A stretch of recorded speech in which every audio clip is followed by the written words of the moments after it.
நிறைய என்ன பேசுகிறது, எல்லா கண்டென்ட்டும் எல்லாரும் சொல்லிட்டாங்க, சேம் கண்டென்ட் தான். பட் இருந்தாலும் என்னை பொறுத்த வரைக்கும் ஒரு ஹீரோவாக ஒரு ஸ்கிரிப்ட் வந்து அமையிறது லைஃப்பில் ரொம்ப ரேர். ரொம்ப அப்பப்போ தான் நமக்கு அந்த மாதிரி ஒன்று அமையும். ஒரு கதை நம்ம கேட்கும்போதே இந்த கதை தான் ஹீரோ அப்படிங்கும்போது ஒரு நம்பிக்கை வந்துடும் மனசில். அண்ட் இது ஃபுல் ஸ்கிரிப்ட் ஆனதுக்கப்புறம் இன்னும் கொஞ்சம் டீட்டெயிலிங் கேட்கணும் அப்படின்னு ஆசைப்பட்டேன்.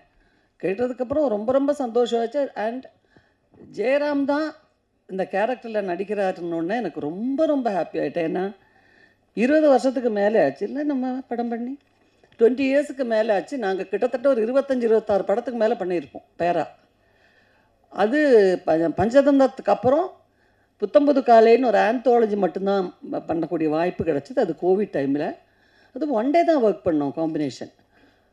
அப்போது அதுக்கப்புறம் ஒரு பல கதைகளை கேட்டிருக்கோம்.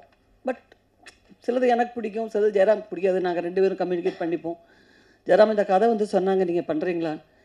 இல்லை, எனக்கு அப்படி ஒன்றும் ஒரு வித்தியாசமாக நம்மக்கிட்ட எதிர்பார்க்குற ஒன்று ஃபுல் சீரியஸாக இருக்கும். அந்த சீரியஸ்லேயும் நமக்கு பிடிச்ச மாதிரி சிலது அமையாது.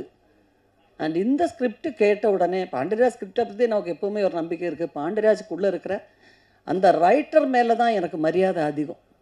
ஏன்னா பசங்க படத்துலேருந்து அவருடைய எல்லா படங்களும் கிட்டத்தட்ட நான் பார்த்துருக்கேன். அந்த ஸ்கிரிப்டிங் அப்படிங்கிறதுல நிறைய டைம் எடுத்துக்குவார்.